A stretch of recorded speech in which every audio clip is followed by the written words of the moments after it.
Dear students, next physical quantity हमारे पास stress है।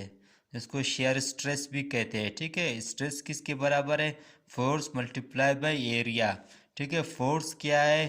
मास मल्टीप्लाई बाय वेलोसिटी, फोर्स की वैल्यू है। ठीक है, मास एंड वेलोसिटी। ठीक है, डिवाइड बाय एरिया। ये एरिया को शो करता है। ठीक है, अब जो है मास वेलोसिटी है, ये मास मल्टीप्लाई बाय एक्सेलरेशन है। सॉरी, ये जो एम ए है, ठीक है, एक्सेलरेशन, मास एक्सेलरेशन,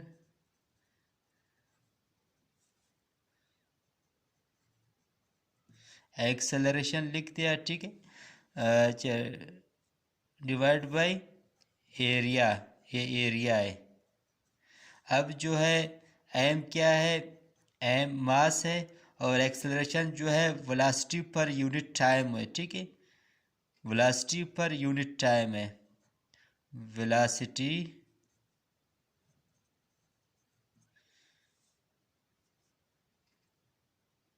पर यूनिट टाइम।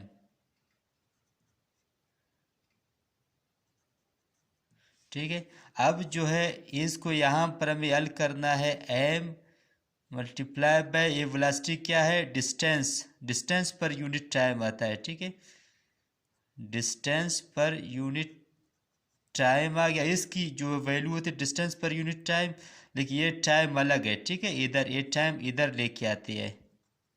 फिर जो है ये बन जाता है एम, ये जो एल, ठीक है, एल टाइम को टाइम के साथ मल्टीप्लाई करो, क्या आता है?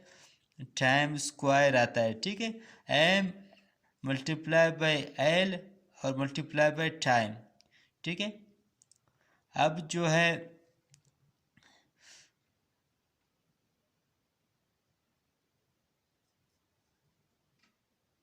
आगे हमें क्या करना है? डिवाइड बाय एरिया, क्योंकि इसके नीचे एरिया भी है, इसके नीचे भी एरिया आता है। ठीक है, फिर जो है इसके नीचे एरिया आता है, एरिया। ठीक है, अब जो है हम यहाँ पर लिख देते हैं इसी क्वेश्चन को, M multiply by L divide by T square and divide by area. Area की वैल्यू क्या है ये देखना है। ठीक है, हमें अभी इसको फॉलो करना है। एरिया हमारे पास जो है लेंथ एंड विड्थ है। ठीक है, एरिया की वैल्यू है लेंथ एंड विड्थ। ठीक है, इधर मैं इस तरह सिंपल लिख देता हूँ, area A is equal to length और विड्थ, ये दोनों एल एल आते हैं। ठीक है, एल स्क्वायर आता है फिर इसकी वैल्यू। ठीक है, अब जो है एम मल्टीप्लाई कर उसको, एल आता है M L divide by T square, फिर जो है डिवाइड बाई एल स्क्वायर, क्योंकि ये एरिया में दो लेंथ होते हैं। ठीक है, इसलिए इधर हमने लिख दिया। अब जो है एक एल यहाँ से कट गया, इसको कैंसिल किया। ठीक है, अगर इसको हम इस तरह भी लिख सकते हैं। ठीक है, और एम एल जो है divide by T square divide by L square. ठीक है, इस तरह अगर ये समझ दें तो फिर ये भी देख सकते हैं, इधर ये मतलब बहुत मतलब विजिबल है। ठीक है, फिर जो है ये इसको कैंसिल किया, इधर एक एल है यहाँ पर नहीं है। ये सेम यही चीज़ है जैसा कि यहाँ पर था, सेम ये भी, ये दोनों सेम है, सिर्फ यहाँ पर थोड़ा स्टाइल इसका चेंज किया मैंने। ठीक है, अब जो है एम बच गया इधर ऊपर। ठीक है, नीचे क्या है?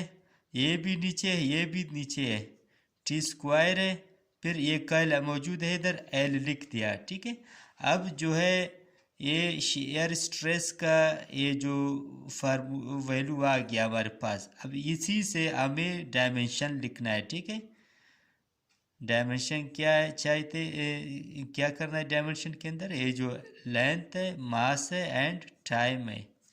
ठीक है, टाइम। अब जो है लेंथ हमारे पास है, लेकिन लेंथ नीचे है, माइनस +1 होगा लेंथ, ठीक है।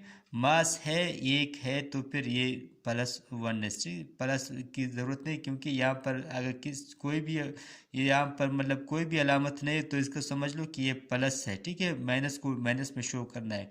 फिर जो T⁻2 है ये भी मतलब इसके बटा के नीचे है, ये जो अपान है इसके नीचे है, तो फिर ये -π2 शो करते हैं, ठीक है।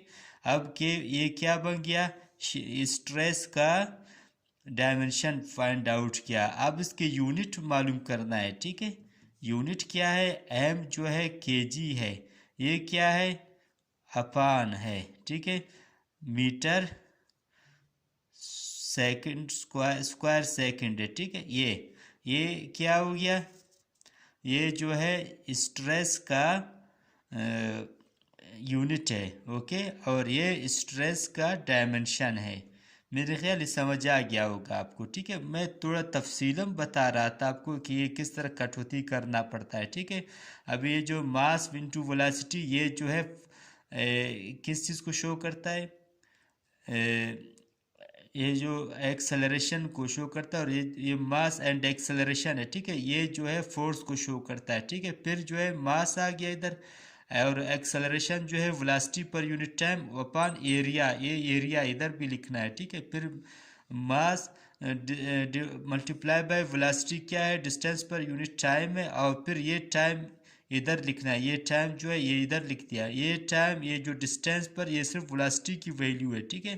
फिर एम मल्टीप्लाई बाय एल, एक डिस्टेंस तो रख यहाँ पर रह गया, लेकिन टाइम स्क्वायर पे आ गया, फिर डिवाइड बाय एरिया, एरिया की जो वैल्यू है लेंथ और विड्थ है, फिर एल स्क्वायर होगा, ठीक है। इस तरह जैसे कि ये एल स्क्वायर इधर लिख दिया हमने। फिर जो है एम रह गया, एम कैसे रह गया, क्योंकि यहाँ पर जो एक एम था एक एल भी था, और फिर डिवाइड टी स्क्वायर और डिवाइड बाय एल स्क्वायर, ये जो एरिया था, ये एक एल और इस एल को कैंसिल किया, यहाँ पर एक एल रह गया, ये ख़त्म हो गया, ठीक है। फिर जो सिर्फ एम रह गया ऊपर वो यहाँ पर लिख दिया, ठीक है। फिर जो है टी स्क्वायर लिख दिया, ये जो नीचे है ये जो डिवीजन पार्ट के नीचे है, तो फिर इसको हमने टी स्क्वायर लिख दिया। फिर ये भी नीचे है, ये भी यहाँ पर लिख दिया, ये जो बटा है इसके नीचे ये लिखना है, ठीक है, दोनों को। फिर जो है इसका यूनिट भी निकाला, यहाँ पर इसका डायमेंशन भी निकाला, ठीक है।